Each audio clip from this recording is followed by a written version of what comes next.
Bismillahirrahmanirrahim. Baik.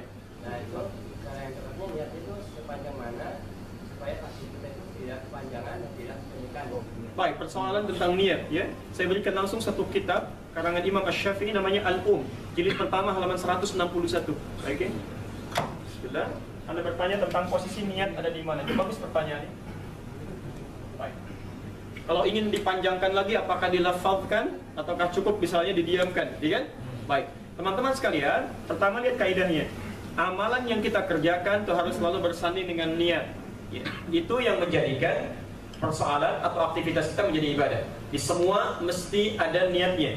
Dengan niat maka aktivitas kita berubah menjadi ibadah. Bisa Anda mau bekerja, kalau cuma sekedar untuk cari dunia maka tidak ada nilai ibadahnya. Tapi kalau Anda niatkan karena Allah, Anda ucapkan berangkat bismillah. Kata Nabi, kullu amrin dzibalin la yubda'u fi bismillahirrahmanirrahim fa huwa abtar.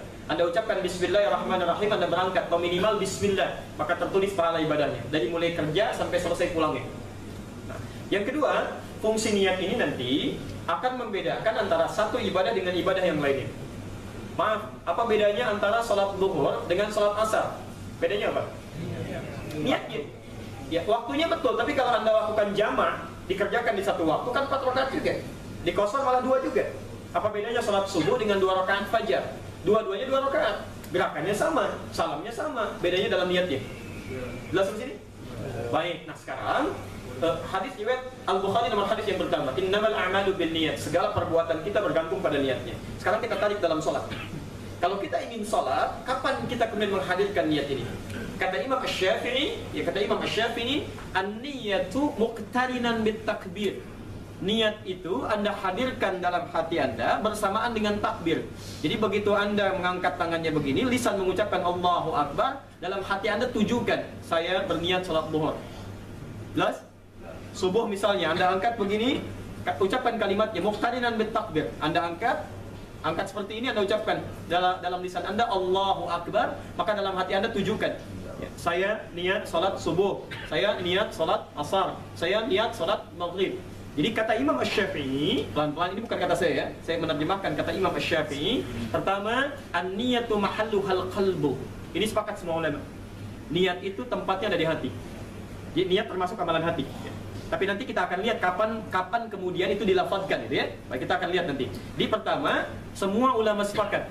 Dari sejak amalan Nabi dilihat diajarkan pada sahabat, pada tabi'in sampai kepada para ulama. Disimpulkan kata mereka, niat amalan hati. Kalau sudah masuk ke lisan namanya lafaz.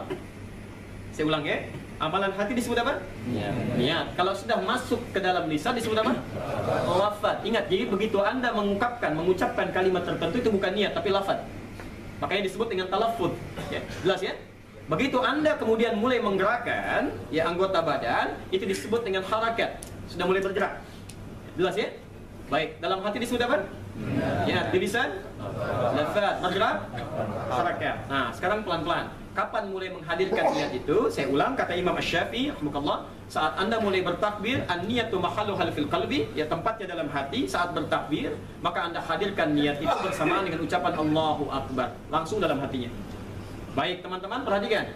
Menggunakan bahasa apa? Bahasa kita. Karena itu amalan hati, nggak perlu dilafadzkan. Karena itu orang Arab mengatakan ketika dia mulai berniat, dia angkat tangannya, dia ucapkan Allahu Akbar. Orang Arab mengatakan usolli fardhu dhuhri. Saya berniat untuk zuhur. Usolli fardhu asri. Saya berniat untuk asar. Saking mudahnya kalimat ini, karena itu tidak ada kalimat khusus dari Nabi. Silahkan cek. Jangan datangkan hadis yang sahih. Hadis palsu aja datangkan misalnya. Atau cari yang paling Anda temukan. Satu hadis saja tidak akan pernah Anda temukan bahasa niat dari Nabi, karena memang itu jelas gambarannya. Saking jelasnya tidak perlu diterangkan kembali ya. Jelas sampai sini? Baik, ini gambaran yang pertama. Anda angkat, ucapkan Allahu Akbar, hadirkan dalam hati. Ini maksudnya sholat A, sholat B, dan seterusnya. Baik teman-teman, kapan kemudian ada petunjuk dan kemudian mulai diamalkan? Ketika orang mulai sholat, tiba-tiba dia lafadzkan niatnya. Dia keluarkan menjadi lafadz, tidak hanya niat yang ada dalam hatinya. Baik, ini pertama kali terjadi dalam masanya turunan Asy-Syafi'iyah. Ya, Asy-Syafi'iyah itu bukan Imam Asy-Syafi'i, tapi pengikut Imam Asy-Syafi'i. Ya, pengikut Imam Asy-Syafi'i. Disebutkan bahwa kata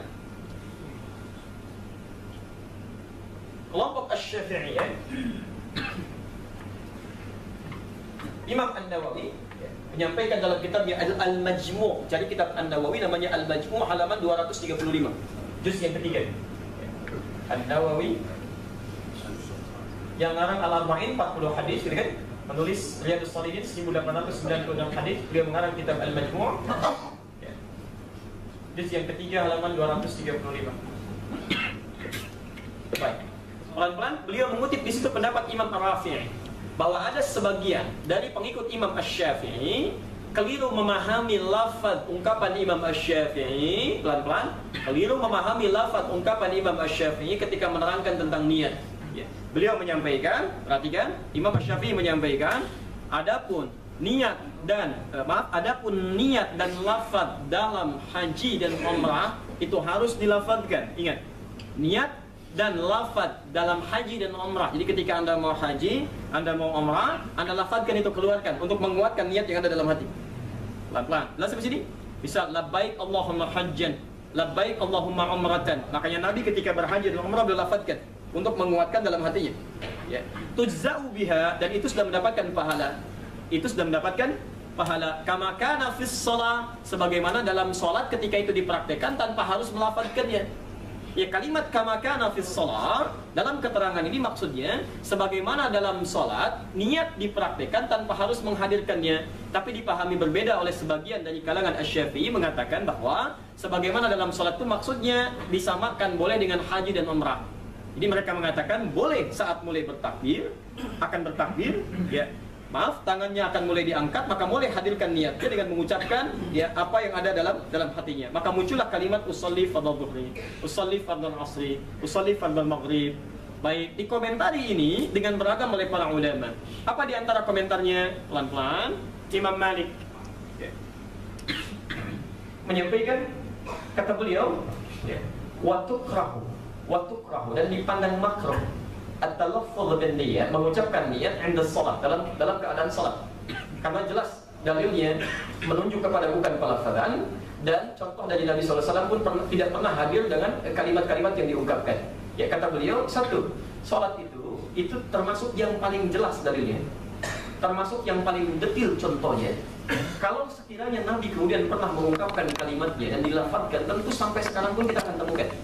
Ya, karena itu, jika Anda menemukan contoh paling jelas, kemudian disandingkan dengan tafsiran itu takwil, ya, yang sekiranya bisa menghadirkan kalimat lain, maka yang jelas lebih mulia untuk diikuti dibandingkan dengan yang takwil.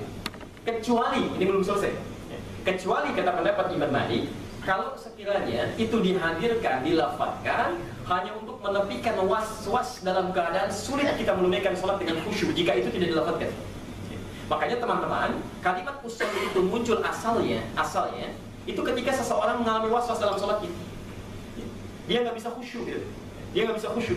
Jadi sudah mulai, maaf ya, sudah mulai bertakbir, sudah merasakan macam-macam, dia nggak bisa khusyuk, sulit. Karena itu ketika berkonsultasi kemudian kepada ulama pada saat itu, Syekh Al-Maghribi, dia katakan, ya Syekh, kondisi seperti ini, ya sulit menemukan kekhusyuan. Maka beliau katakan, lafadzkan niatmu seperti Nabi melafadzkan niatnya dalam haji dan umrah. Hukumnya disebut dengan qiyas, khusus bagi orang ini yang tengah mengalami was-was luar biasa. Maka ketika dia melafadzkan niatnya usolli fardhu dhuhri, misal ya 4 rakaat lillahi ta'ala, menunaikan salat zuhur 4 rakaat karena Allah menghadap ke arah kiblat lillahi ta'ala, dia takut ternyata berhasil, maka tersebarlah ini.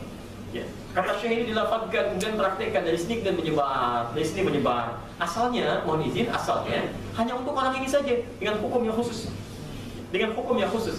Nah, ini seringkali lupa kalau ulama berpendapat, Anda mesti lihat, ada yang hukumnya khusus, ada yang hukumnya luas. Nah, ini hukum khusus dipraktekkan pada orang ini, tapi disebarkan maknanya sehingga menjadi menyebar. Ya, akhirnya apa? Orang yang tidak membutuhkan lafaz itu pun mengucapkan kembali. Dari sini kita ambil pendapat yang paling berpenahan. Kalau sekiranya sudah ada ketenangan dalam jiwa kita untuk memulai sholat, tidak perlu dilafadzkan. Karena lafaz itu bukan bagian dari niat, itu amalan lisan. Sedangkan Nabi SAW tidak pernah mencontohkan atau tidak memberikan dalil itu. Kecuali jika Anda berada pada situasi seperti tadi, sulit menemukan kekhusyuan di situ, maka sekiranya Anda boleh menghadirkan lafaz itu untuk meningkatkan kekhusyuan. Jelas sih? Ya. Oh, saya kira itu ya.